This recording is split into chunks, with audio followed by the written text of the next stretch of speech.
आप सभी दर्शकों का संत वचन एकता चैनल पर स्वागत है। भगवान श्री कृष्ण की 16 कलाएं जो कर देंगी आपको भाव विभोर। अक्सर आपने सुना होगा कि चंद्रमा की 16 कलाएं होती हैं। भगवान विष्णु के सभी अवतारों में भगवान श्री कृष्ण श्रेष्ठ अवतार माने जाते हैं, क्योंकि उन्होंने गुरु सांदीपनि से वे सभी 16 कलाओं को सीखा था। सामान्य शाब्दिक अर्थ के रूप में देखा जाए तो कला एक विशेष प्रकार का गुण मानी जाती है, यानी सामान्य से हटकर सोचना, समझना या काम करना। भगवान विष्णु ने जितने भी अवतार लिए हैं, सभी में कुछ न कुछ खासियत थी और वे खासियत उनकी कला ही थी। जैसे भगवान राम को 12 कलाओं का ज्ञान था। साधारण मनुष्य में 5 कलाएं होती हैं और श्रेष्ठ मनुष्य में 8 कलाएं होती हैं। अगर आपके मन में भी ये सवाल है कि ये 16 कलाएं कौन सी होती हैं, तो आज हम आपको बताने जा रहे हैं इनके बारे में। इससे पहले आप हमारे चैनल पर नए हो तो वीडियो को लाइक करें, शेयर करें, सब्सक्राइब करें। श्री संपदा, जिसके पास भी श्री कला या संपदा होगी वह धनी होगा। धनी होने का अर्थ सिर्फ पैसा व पूंजी जोड़ने से नहीं है, बल्कि मन, वचन व कर्म से धनी होना चाहिए। यदि कोई आस लेकर ऐसे व्यक्ति के पास आता है तो वह उसे निराश नहीं लौटने देता। श्री संपदा युक्त व्यक्ति के पास माँ लक्ष्मी का स्थायी निवास होता है। इस कला से संपन्न व्यक्ति समृद्धशाली जीवन यापन करता है। भू संपदा, इसका अर्थ है कि इस कला से युक्त व्यक्ति बड़े भूभाग का स्वामी हो या किसी बड़े भूभाग पर आधिपत्य अर्थात राज करने की क्षमता रखता हो।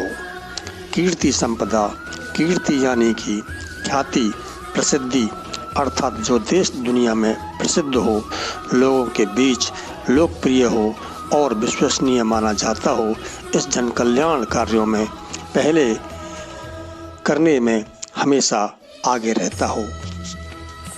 वाणी सम्मोहन, कुछ लोगों की आवाज़ में सम्मोहन होता है। लोग ना चाहकर भी उनके बोलने के अंदाज की तारीफ करते हैं। ऐसे लोग वाणी कला युक्त होते हैं। इन पर माँ सरस्वती की विशेष कृपा होती है। इन्हें सुनकर क्रोध शांत हो जाता है और मन में भक्ति व प्रेम की भावना जागती है। लीला, इस कला से युक्त व्यक्ति चमत्कारी होता है और उसके दर्शनों से ही एक अलग आनंद मिलता है। श्री हरि की कृपा से कुछ खास शक्ति इन्हें मिलती है, जो कभी कभी अनहोनी को होनी और होनी को अनहोनी करने के साक्षात दर्शन करवाते हैं। ऐसे व्यक्ति जीवन को भगवान का दिया प्रसाद समझकर ही उसे ग्रहण करते हैं। कांति, कांति वह कला है जिससे चेहरे पर एक अलग ही नूर पैदा होता है, जिससे देखने मात्र से आप शुद्ध बुद्ध खोकर उसके हो जाते हैं।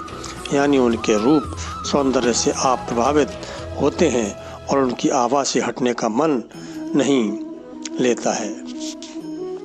विद्या, विद्या भी एक कला है। जिसके पास विद्या होती है उसमें अनेक गुण अपने आप आ जाते हैं। विद्या से संपन्न व्यक्ति वेदों का ज्ञाता, संगीत व कला का मर्मज्ञ, युद्ध कला में पारंगत, राजनीति व कूटनीति से माहिर होता है। विमला, विमल यानी छल कपट, भेदभाव से रहित, निष्पक्ष, जिसके मन में किसी भी प्रकार मैल ना हो, कोई द्वेष ना हो और जो आचार विचार और व्यवहार से निर्मल हो, ऐसे व्यक्तित्व का धनी ही विमला कला युक्त हो सकता है।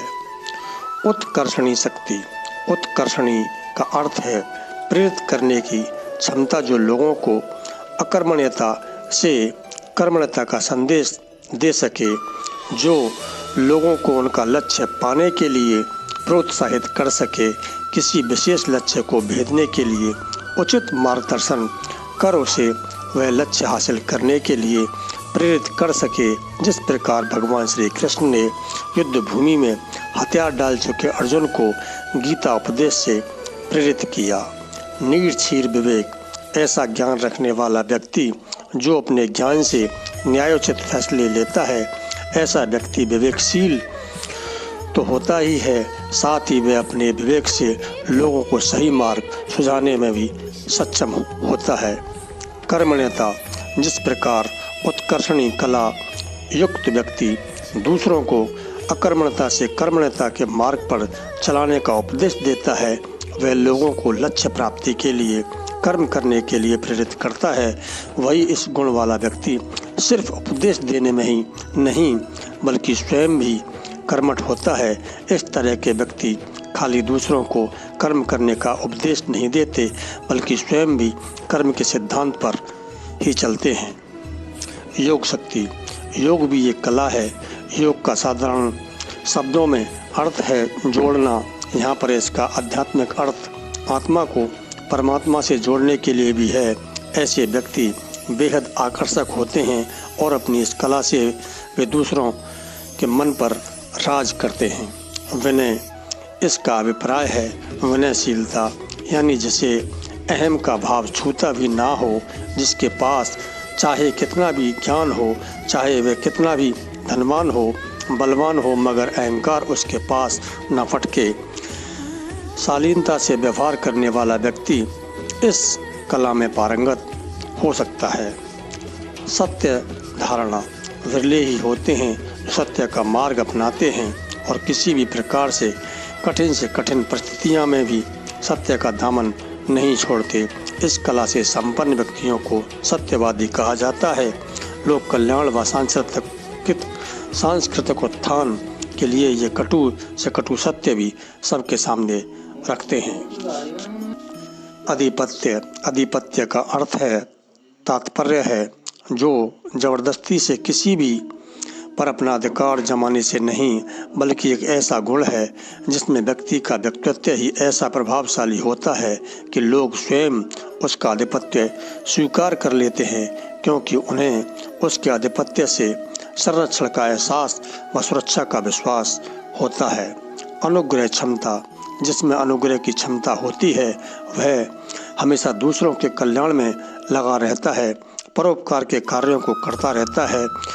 उनके पास जो भी सहायता के लिए पहुंचता है वह अपने सामर्थ्य अनुसार उस व्यक्ति की सहायता भी करते हैं। जिन लोगों में ये भी सभी कलाएं अथवा इस तरह के गुण होते हैं वे ईश्वर की तरह ही होते हैं।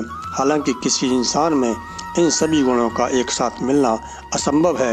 ये सभी गुण केवल द्वापर युग में भगवान श्री कृष्ण के अवतार रूप में ही मिलते हैं, जिसके कारण उन्हें पूर्ण अवतार और 16 कलाओं का स्वामी कहते हैं।